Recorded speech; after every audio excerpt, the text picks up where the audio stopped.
Assalamualaikum warahmatullahi wabarakatuh, sahabatku para petani sawit, apa kabar? Semoga kalian selalu dalam keadaan sehat walafiat dan selalu dalam lindungan Tuhan yang Maha Kuasa tentunya, amin. Teman-teman, kita sebagai petani sawit tujuannya apa sih? Tentu ingin kaya. Ya, seperti itulah. Ya, bahasa gaulnya adalah kita ingin sejahtera dari berkebun kelapa sawit.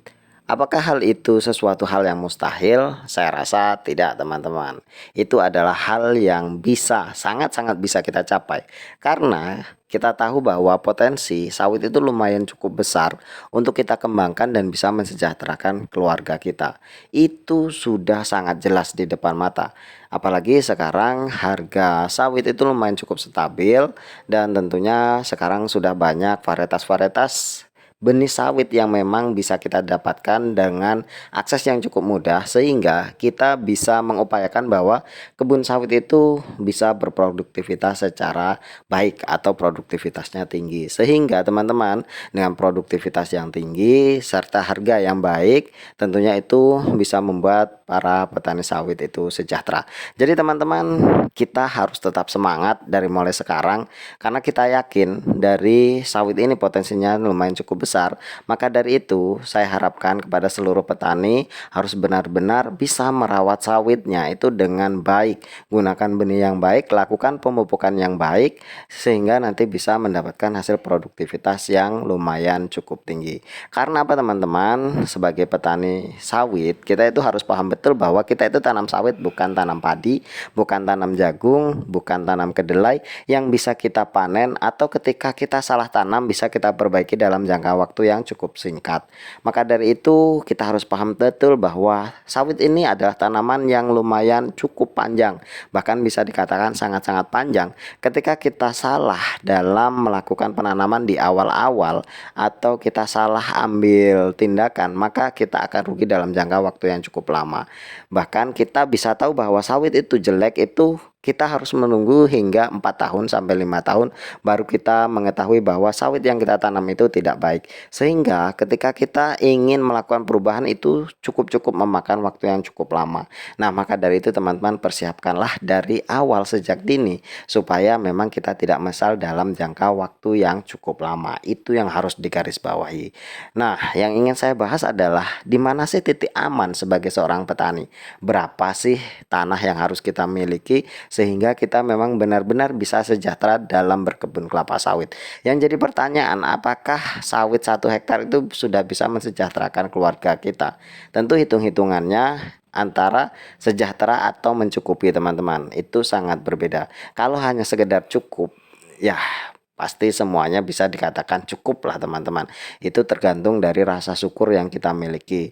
Kalau kita merasa cukup walaupun dengan uang sedikit pasti akan terasa cukup. Namun kalau yang namanya sejahtera berarti kita sudah bisa mensisihkan sebagian uang kita untuk tabungan. Nah, kalau hanya sekedar cukup tanpa kita memiliki tabungan, maka ya bisa dikatakan kita hidup pas-pasan. Yang kita khawatirkan adalah ketika nanti keluarga kita atau diri kita atau sanak saudara kita itu mengalami hal-hal yang tidak kita inginkan dan di saat itu kita tidak memiliki tabungan apa-apa, maka di sana kita akan mengalami gelabakan. Maka dari itu saya selalu dorongkan kepada semua teman-teman terutama yang menonton channel saya selalu dorong untuk bisa menabung, menabung dan menabung sehingga bisa menambah usaha yang lain meskipun bukan membeli tanah untuk menambah kebun sawit, namun usahakan untuk bisa menambah usaha di sektor-sektor lain yang memang bisa kita jangkau. Nah, kalau dalam berkebun sawit, berapa hektar sih yang menjadi titik aman supaya kita ini memang benar-benar sejahtera? Kalau menurut saya, kalau 1 hektar itu belum bisa dikatakan mensejahterakan keluarga teman-teman. Karena ya kita tahu bahwa potensi sawit itu kalau di petani atau memang di skala petani itu ya sekitar 2 ton per bulan itu sudah lumayan maksimal teman-teman, 2 ton per bulan itu. Kalau mungkin benih bagus, kemudian perawatan dan pemupukan bagus, kita bisa mencapai 3 ton per hektar. Nah, ketika kita memiliki kebun 1 hektar, misalkan dengan penghasilan 2 ton per hektar dengan harga 2.000, tentu dalam 1 bulan kita akan memiliki uang 5 juta rupiah. Apakah itu bisa mensejahterakan? Saya rasa belum begitu bisa, teman-teman. Namun sudah sangat-sangat lebih dari cukup menurut saya dengan penghasilan 5 juta rupiah. Namun teman-teman, karena 5 juta rupiah itu belum dipotong dengan biaya perawatan. Nah, biaya perawatan itu biasanya 30%. Kalau 30% dari 5 juta berarti kita potong 1.500.000 dan kita memiliki penghasilan 3.500.000, dan tentu itu belum begitu bisa mensejahterakan itu menurut saya. Nah, bagaimana caranya supaya kita bisa lebih sejahtera? Tentu dengan menambah penghasilan dari kebun-kebun yang lain. Maka dari itu ya selalu saya sampaikan bahwa kita harus bisa, sebagaimana caranya kita harus menabung supaya bisa menambah usaha atau menambah tanah. Nah, yang paling aman itu ketika kita sudah mendapatkan 3 hektar. Bagaimana kok bisa dikatakan bahwa 3 hektar itu sudah bisa mensejahterakan? Ya tentu kita harus bagi 3, teman-teman. Yang pertama, kita upayakan untuk biaya perawatan. Yang 1 hektar itu khusus untuk biaya pemupukan, teman-teman. Misal dalam 1 hektarnya kita menghasilkan 5 juta rupiah per bulan. Kita alokasikan itu untuk biaya pemupukan, perawatan, dan lain sebagainya. Kemudian yang 1 hektar itu kita gunakan untuk biaya kehidupan. Jadi apapun yang terjadi, biaya kehidupan sehari-hari seperti makan, kemudian operasional dan lain-lainnya, rokok, yang merokok, kalau saya tidak merokok, teman-teman. Jadi ya pokoknya operasional hidup itu yang 1 hektar. Misalkan dalam 1 bulan kita mendapat 5 juta.